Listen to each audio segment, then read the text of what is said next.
우리가 지난 주간에는 한 주간 동안 특별 새벽 기도를 했습니다. 그래서 하나님 앞에 기도를 했습니다. 기도를 했으면 꼭 기대를 하셔야 됩니다. 기도하고 잊어버리면 안 되고, 내가 기도했으면 그것에 대해서 기대를 해야 되고, 또 기다려야 된다는 사실 꼭 명심하십시오. 기도했으면 기대하고, 기대하면서 기다리라. 이 세 가지를 꼭 기억을 해야 됩니다. 우리는 오늘 말씀을 통해서도 우리 하나님이 어떤 분이신가, 우리 하나님은 역사를 주관하시는 하나님이시다라는 사실을 접하게 됩니다. 지금 본문의 말씀에 이스라엘의 형편은 어떻냐면요, 바벨론의 공격을 받아서 망하고 또 완전히 초토화됐습니다. 폐허가 됐습니다. 예루살렘 성전도 마찬가지, 성도 초토화된 형편에 이런 상황이 있습니다. 또 바벨론 사람들이 와서 많은 사람들을 포로로 잡아가는데, 어떤 사람을 잡아가냐면 아주 유력한 자들, 전문가들, 이런 사람들을 모조리 다 바벨론으로 포로로 잡혀가도록 한 것을 보게 됩니다. 이스라엘 역사에서 그 기간을 가리켜서 이 바벨론 유수라고 표현하는 기간인데요, 사실 이스라엘 백성들은 70년 동안 포로 생활을 하게 됩니다. 여러분, 행복하지 않잖아요. 포로 생활이 얼마나 힘들겠어요.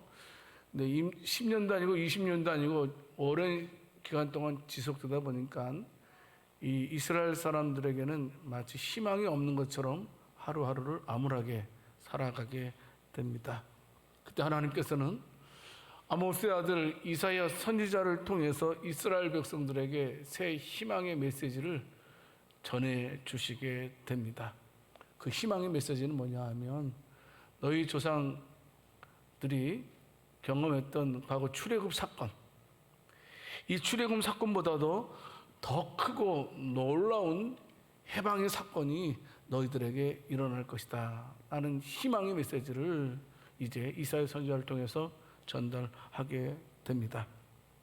하나님은 그 택한 백성들에게요, 어떻습니까? 과거보다 훨씬 더 좋은 미래를 약속하시는 분이 바로 우리 하나님이십니다. 여러분, 하나님께서 약속해 주셨는데요, 이것은요 한번 그냥 해본 소리가 아니라는 겁니다. 지금 이스라엘 백성들이 너무나 힘들게 있으니까 그냥 위로해 주기 위해서 알았어, 내가 이렇게 해줄게, 이런 뜻이 아니라는 겁니다. 분명하게 하나님께서 내가 너희에게 과거보다 놀라운 은혜를 주겠다라고 약속을 선언하시는 모습입니다. 성도 여러분, 어떻게 되었습니까?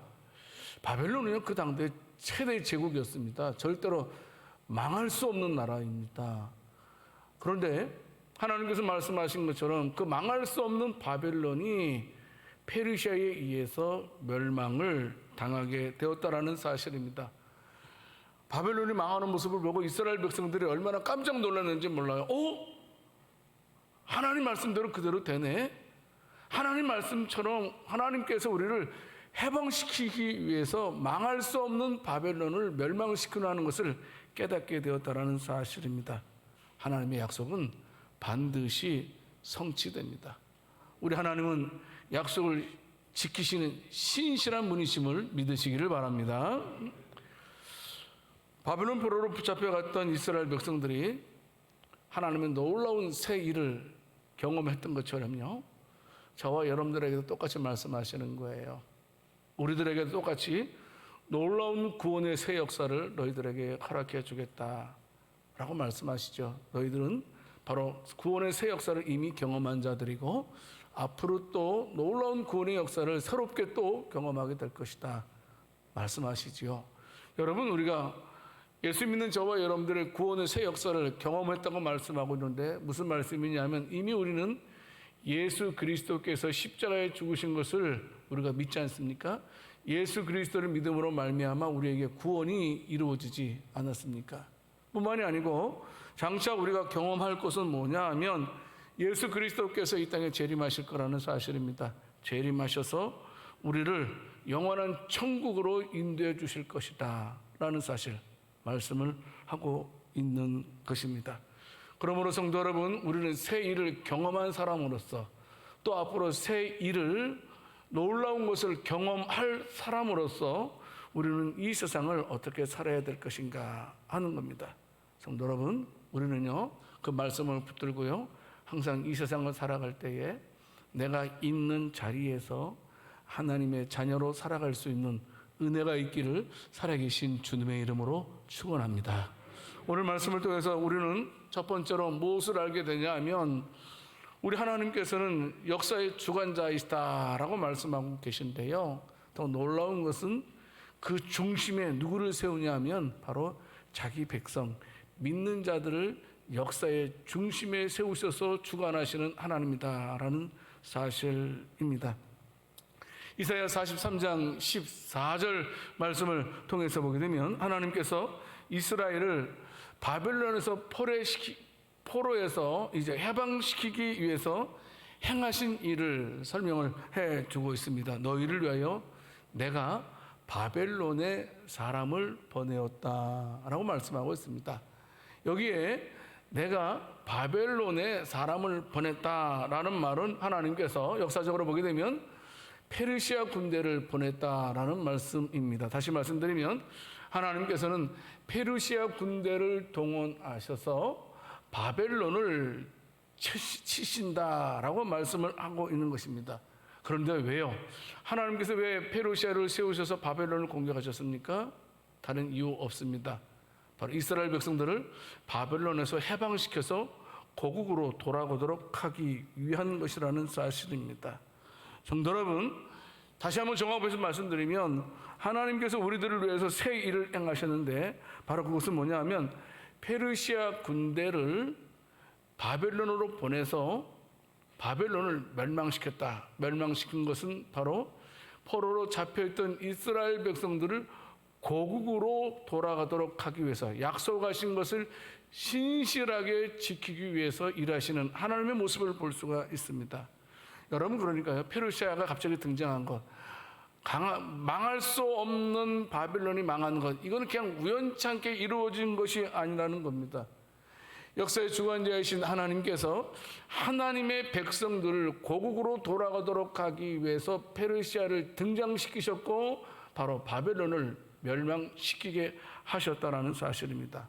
사실 원래 페르시아는요 그렇게 강한 나라가 아닙니다. 변방의 조그만 나라인데요, 그런데 그렇게 작은 페르시아가 어떻습니까?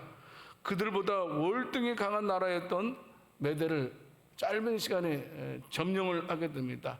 그런데 어떠냐 하면 바벨론까지 공격해서 그들을 정복함으로써 페르시아라는 대제국을 건설하게 되었다는 사실입니다. 더더욱 여러분, 우리가 역사를 보게 되면 바벨론과 페르시아의 전쟁을 보게 되면 이 페르시아가 무혈입성하지 않습니까? 도저히 있을 수 없는 일이 벌어졌는데 성도 여러분, 어떻습니까? 이 모든 것들이 하나님의 주권에서 이루어졌다. 페르시아가 생기고 바벨론을 망하게 하신 이 모든 것들이 하나님의 주권 속에서 누구를 위해서? 이스라엘 백성들을 위해서 행하신 거라는 사실입니다. 성도 여러분, 그렇습니다. 여러 모양으로 모든 것들은 하나님의 주권 속에서 움직이게 되는데요, 놀라운 것은 뭐냐면 역사의 주관자는 하나님이시지만 그 역사의 중심에 누구를 두시냐면 바로 하나님께서는 자신의 자녀들을 두신다라는 사실입니다. 우리가 생각할 때는 페르시아가 주인공 아니겠습니까? 우리가 생각할 때는 바벨론이 역사의 주인공 아니겠습니까? 아니라는 겁니다. 하나님께서는 그들을 역사의 주인공으로 삼지 않고 연약하게 짝이 없는 이스라엘 백성들을 역사의 주인공으로 삼아서 그들을 중심으로 해서 역사를 개편해 가시고 있었다라는 사실입니다. 성도 여러분, 우리는 이 사실을 통해서 아주 분명하게 알아야 될 사실이 있습니다. 뭐냐 하면 이 세상의 모든 역사는 우리 하나님께서 주도하신다라는 사실입니다. 그 중심에는 누구요? 바로 우리 예수 믿는 사람을 중심에 두고 말씀입니다. 여러분, 세상 사람들은 힘 있는 사람이 이 세상의 중심이라고 말하지 않습니까? 능력 있는 사람이, 돈 있는 사람이, 높은 사람이 여러분 세상의 중심이라고 말하지 않습니까? 그러나 하나님은 절대로 그렇게 역사하지 않는다는 겁니다. 어떤 상황 속에서라도 역사의 중심에, 예수 믿는 사람들을 중심에 두고 그들을 통해서 모든 역사들을 이루어 가시는 하나님인 것을 보게 됩니다. 여러분 보십시오. 우리가 성경을 쭉 읽어보게 되면 하나님께서는 생각외로 어떻습니까? 사람들이 이렇게 사람들에게 초점되는 중심, 이목을 받는 사람이 역사의 중심이 아니었던 것을 보게 됩니다. 아벨도 마찬가지요. 아벨도 오래 살지 못했습니다. 형에게 죽임당하지 않습니까? 근데 그가 제사를 통해서 하나님께 기쁨 드리지 않습니까? 믿음으로 제사를 드림으로 하나님의 기쁨이 되었던 아벨이 하나님의 역사의 중심이었습니다.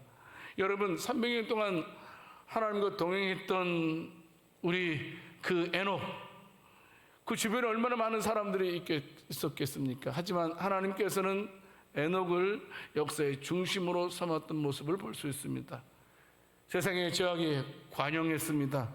얼마나 타락했는지 모릅니다. 그런데 그 중에 노아라는 한 사람, 그 사람을 역사의 중심으로 삼아서 하나님께서 물로 심판하셨던 것도 우리는 알고 있습니다. 뿐만 아니고 거룩한 하나님의 부르심을 받아서 순응했던 아브라함을 통해서 하나님께서는 예수님이 탄생케 하는 역사의 중심이 되게 하셨습니다. 그의 아들 이삭과 야곱도 마찬가지입니다. 이스라엘이라고 말할 수 있는 야곱의 12아들, 그들이 물론 애굽에서 종살이 했지만 어떻습니까? 하나님께서는 그들을 제사장의 나라로 삼으셔서 역사의 흐름을 주도하게 하셨던 것을 우리는 말씀을 통해서 볼 수가 있습니다. 신약에 와서는 어떻습니까?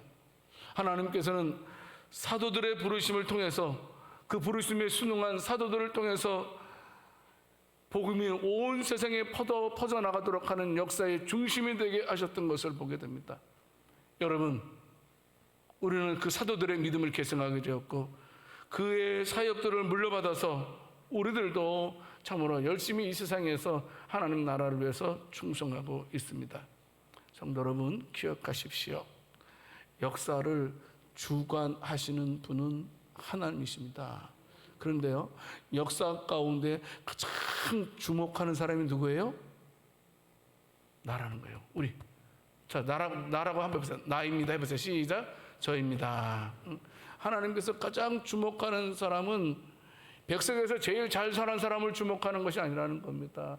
백성에서 가장 건강한 사람을 주목하는 것이 아니고 예수 믿고 구원받은 저와 여러분들을 가장 주목하시는 것이 역사를 주관하시는 하나님이라는 사실을 우리는 알고 있어야 된다는 사실입니다.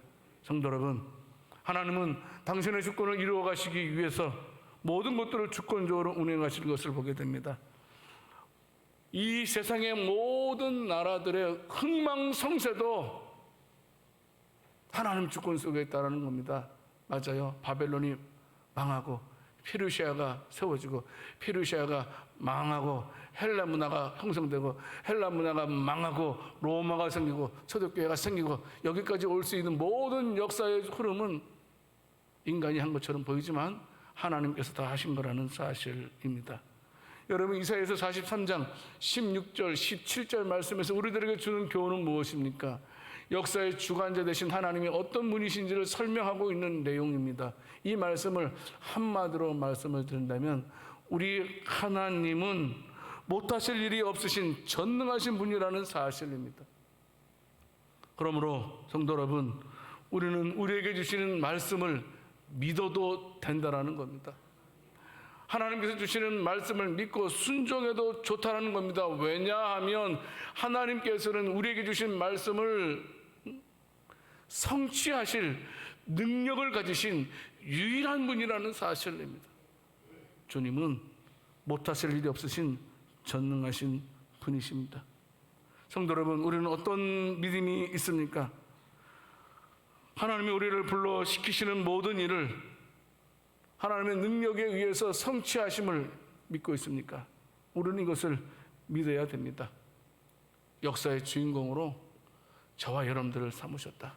하나님께서는 저와 여러분을 통해서 우리 가정이 변화되고 내 직장이 변화되고 우리의 백성이 변화되기를 원하신다라는 사실입니다. 그러므로 우리는 여러분, 좀 이왕이면 어깨를 폈으면 좋겠습니다. 당당했으면 좋겠습니다. 돈 없어도 괜찮습니다. 몸이 아파도 괜찮아요, 여러분. 세상 사람들 말하지 않습니까? 그래도 나한테 가오 있다고. 여러분, 그렇습니다. 하나님께서 저와 여러분들을 역사의 주관자로 삼으셨고, 분명한 것은 저와 여러분들을 통해서 하나님께서 역사를 운행해 가신다라는 사실을 믿으시기를 바랍니다. 여러분, 절대로 세상적인 것으로 나를 판단하지 마십시오. 세상적인 것으로 우리가 초라함을 느껴서도 안 된다라는 사실입니다. 분명한 것은 우리를 통해서, 나를 통해서 하나님은 세상을 변화시키기를 원하신다는 것, 우리는 믿어야 될 것입니다. 두 번째로 성도 여러분, 역사의 주관자이신 하나님을 통해서 알 수 있는 것은 뭐냐면, 우리 하나님께서는 과거에 이루어진 그 어떤 일들보다도 그거 놀라운 새로운 구원을 예비해 두셨다라는 사실입니다. 오늘 보면 이사야서 43장 19절 말씀을 통해서 보게 되면, 보라 내가 새 일을 행하겠다라고 말씀을 하고 계십니다. 내가 일을 행하시겠다. 그런데요, 여러분, 이사야 43장 18절 말씀에서는 좀 이해가 안 되는 말씀을 하십니다. 너희는 이전 일을 기억하지 말며 옛날 일을 기억하지 말라. 여기서 이전 일이 어떤 일입니까? 이사야서 46장 16절 17절 말씀입니다. 아까도 말씀드렸듯이 이 말씀은 대단한 말씀 아닙니까? 이 말씀은 쉽게 말씀드리면 이스라엘 백성들이 애굽에서 나올 때의 모습을 가리키는 말입니다. 애굽에서 나와서 첫 번째 관문이 무엇이었습니까? 홍해를 만나게 됩니다. 그런데 하나님께서 어떻게 하셨어요? 그 바다를 가르셨어요. 얼마나 놀라운 일입니까? 뿐만 아니고 이스라엘 백성들이 그 갈라진 바다 사이로 다 지나가게 되고, 그 다음엔 어떻게 했다고 말씀하고 있습니까? 뒤쫓아오던 애굽의 모든 군대들은 다 물에 수장시키셨던 일이 아닙니까? 대단한 일 아닙니까? 놀라운 일 아닙니까? 마치 바다를 마른 땅까지 걸어가게 하신 하나님의 위대하심을 볼 수 있지 않습니까? 여러분, 그런데 이 일을 기억하지 말라라는 겁니다. 과거에 그렇게 놀라운 일을 행했던 일을 기억하지 말아라 라고 말씀하고 있는 것입니다. 왜 그렇습니까? 왜 과거를 기억하지 말라라고 말씀하고 있습니까?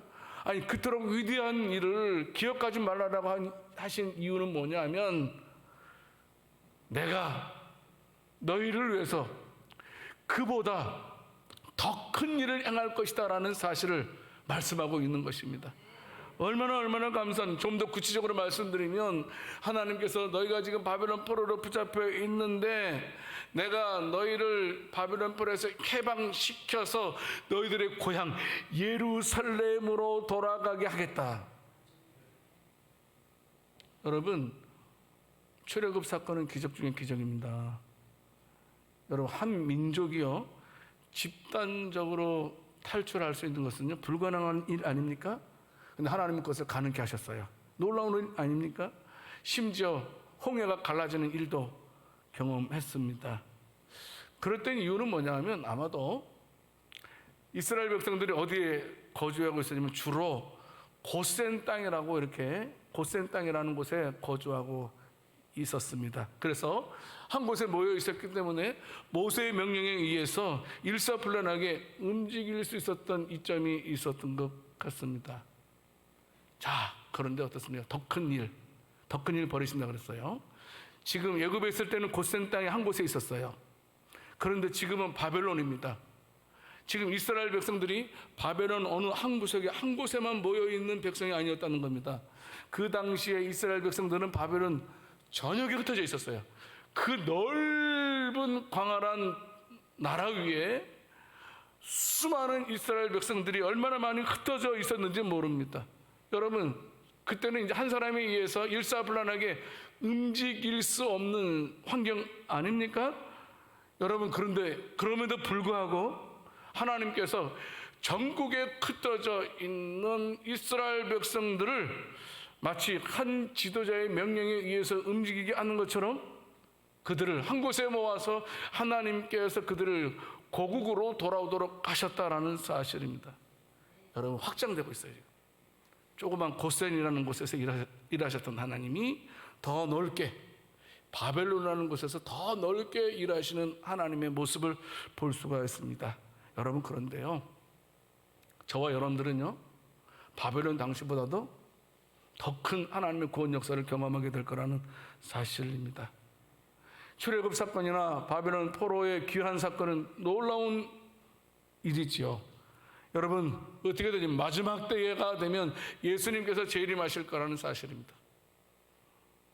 아까 바벨론 포로들은 바벨론이라는 나라의 한 나라에 국한되어 있지만 장차 예수 그리스도께서 오실 때에는 어떻습니까? 온 세상에 퍼져 있는 예수 믿는 자들을 한순간에 하나님께서 저와 여러분들을 구원해 주실 줄을 믿으시기 바랍니다. 얼마나 감사한 일인지 모릅니다. 더 크게 일하시는 우리 하나님이시라는 사실입니다. 우리가 상상할 수도 없지만 저와 여러분들은 미래에 더 큰 구원, 더 놀라운 구원을 맞이한다라는 사실입니다. 물론 우리가 여러분 과거를 기억하면 좋죠. 예를 들면 우리 입장에서는 홍해 사건도 기억하고 바벨론 포로가 귀환했던 것도 기억하면 좋죠. 하나님께서 역사해 주셨구나. 그럼 그런 것을 통해서 우리가 어떤 걸 할 수 있어요? 정체성. 맞죠. 하나님 살아계셔. 나는 그리스도이냐, 나는 하나님의 자녀라는 이 정체성을 우리가 확실히 붙들 거라고 생각됩니다. 성도 여러분, 우리들은 기억합시다.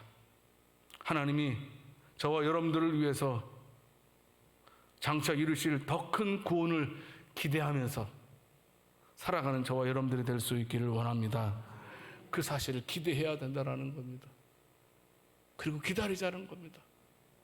장차 우리 주님께서 구름 타고 오시면서 한 사람 한 사람 다 이름을 호명해 주실 겁니다. 아무개야 내게로 오라 하면서 우리는 같이 우리 주님께서 올라가시는 것처럼 저와 여러분들도 하나님의 나라에 입성할 줄을 믿으시기를 바랍니다. 그 은혜로운 일, 그 복된 일이 우리 가운데 이루어짐을 믿으시기를 바랍니다. 세 번째로, 역사를 주관하시는 하나님은 말씀만 하시고 가만히 계신 분이 아니라는 겁니다.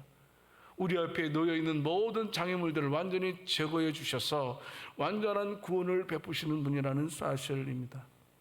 오늘 보면 이사야서 43장 19절 20절 말씀을 통해서 주님 말씀하십니다. 보라, 내가 새 일을 행하리니 라고 말씀하시고 계십니다. 그러면서 더 놀라운 것은 반드시 내가 광야의 길을 사막의 강을 내겠다라고 말씀하십니다. 장차 들짐승 곧 승냥이와 타조도 나를 존경할 것은 내가 광야의 물을 사막의 강들을 내어 내 백성 내가 택한 자에게 마시게 할 것임이라 말씀을 하고 있습니다. 바벨론 포로 귀환 사건은 제2의 출애굽 사건이라고 말을 합니다. 여러분, 이 홍해 사건은 역사적인 사건입니다. 실제적으로 바다가 갈라졌습니다. 애굽 사람들이 그 수장되어서 다 죽게 되지 않았습니까? 군인들이. 마찬가지로 본문에서 하나님께서 말씀하시는 광야의 길을 내고 사막에 강을 내겠다는 말씀은 무슨 말씀이냐 하면, 문자적으로도 역사적으로 그렇게 저는 이해가 됩니다만은, 그러나 상징하고 있는 겁니다. 뭐냐 하면 우리 앞을 가로막는 모든 것들을 하나님께서 다 제거해 주시겠다라는 겁니다. 이스라엘 백성들이 애굽에서 나올 때 여러분 어떻습니까? 광야를 거쳐가야 됩니다. 사막을 거쳐가야 됩니다. 이렇게 내신 것처럼 사막에서 힘든 것이 그것이 아니겠습니까? 그런 것들을 하나님께서 다 제거해 주시겠다라고 말씀을 해 주시고 있는 것입니다. 성도 여러분, 그렇습니다. 저와 여러분들도 이 세상을 살아갈 때 이스라엘 백성들이 출애굽했을 때 홍해라는 장애물을 만났던 것처럼, 이스라엘 백성들이 바벨론에서 고국으로 돌아갈 때에 여러분 광야와 사막을 만났던 것처럼, 우리들도 저와 여러분들이 예수 믿고 구원받았지만 천국 갈 때까지 반드시 우리 앞에 광야와 사막의 길이 있음을 기억하시기 바랍니다. 그런데 놀라운 것은 성도 여러분, 하나님께서 그 모든 것들을 해결해 주실 줄을 믿으시기를 바랍니다. 분명하게 우리는 붙들어야 됩니다. 하나님께서 이스라엘 백성들의 앞을 가로막았던 홍해를 갈라놨듯이 사막길에 길을 내셨고 물을 주셨던 것처럼 저와 여러분들 앞에 놓인 모든 문제들도 하나님께서 해결해 주실 줄 믿으시기 바랍니다. 여러분, 이겨내야 됩니다. 견뎌내야 됩니다. 끝까지 믿음의 자리를 지켜야 됩니다. 우리에게 참으로 답답한 일들, 두려운 일들이 많이 생길 것입니다. 아무리 두렵고 어려운 일이 생겨도 절대로 신앙으로 위축되어서는 안 됩니다. 낙심해서는 안 된다는 사실입니다. 하나님께서 이스라엘 백성들에게 행하실 것을 바라보면서 우리들도 기대하자 이겁니다. 하나님이 나에게 홍해가 갈라지게 하실 것이다. 하나님께서 광야의 길을 만들어 주시고 사막의 강을 만들어 주실 거라는 사실을 믿음으로 끝까지 주님만 바라볼 수 있는 저와 여러분들이 될 수 있기를 살아계신 주님의 이름으로 축원합니다. 성도 여러분, 역사의 주관자는 하나님이십니다. 그런데 역사의 주관자이신 그 하나님은 우리를 역사의 주인공으로 삼기를 원하신다는 사실입니다. 성도 여러분, 모든 것들을 저와 여러분들을 축으로 해서 세상의 역사를 주관하시는 하나님이심을 끝까지 믿어야 됩니다. 여러분들은 귀한 존재들입니다. 내가 생각할 때는 아무 보잘것없는 사람처럼 보이겠지만 그렇지 않습니다. 하나님께서는 모든 역사를 저와 여러분들을 중심으로 해서 마치 바벨론을 망하게 하시고 페르시아를 세우신 것처럼 이스라엘 백성들을 중심에서 일하셨던 그 하나님께서 저와 여러분들을 위해서 일하실 거라는 사실을 명심하고 끝까지 우리는 인내해야 됩니다. 보라, 내가 이제 새 일을 행하겠다라고 말씀하시는 그 주님을 우리는 기억해야 됩니다. 어떤 문제로 힘들어하고 있지는 않습니까? 지금 내가 가장 절실하게 기도하는 기도 제목이 무엇입니까? 우리가 어떤 것을 성취되기 위해서 우리 애타게 바라는 것이 있을 텐데 무엇입니까? 혹시나 너무 오래 기다렸다고 원망해서는 안 될 것입니다. 내 기도가 응답되지 않는다고 해서 우리가 불평해서는 안 된다는 겁니다. 우리를 향한 하나님의 사랑은 반드시 오늘, 이제 우리에게 이루어지는을 믿으시기를 바랍니다. 하나님께서는 살아서 역사하시는 주관자이십니다. 이제는 역사의 주체로서 자존심을 가지고 예수 믿는 사람답게 거룩하게 살아갈 수 있는, 때로는 세상에서 그 어떤 것들을 다 잃어버린다 할지라도 결국은 최후의 승리자는 우리라는 사실을 명심하고 끝까지 하나님을 두려워함으로 믿음의 자리를 지키면서 살아갈 수 있는 역사의 중심이 될 수 있는 저와 여러분들이 다 될 수 있기를 살아계신 주님의 이름으로 축원합니다. 하나님 아버지, 세상 역사의 주체로서 역사의 주관자이신 하나님께서 맡기신 사명을 성실히 수행하는 복된 삶을 살아가는 우리들 되게 해주시옵소서. 우리 하나님께서는 바로 우리를 위해서 모든 것을 주관하심을 알았습니다. 날마다 우리가 누구인지를 깨닫고 당당하게 기죽지 말고 하나님의 자녀답게 살 수 있는 우리들 되게 주옵소서. 감사드리옵고 우리 주 예수 그리스도 이름으로 기도드립니다.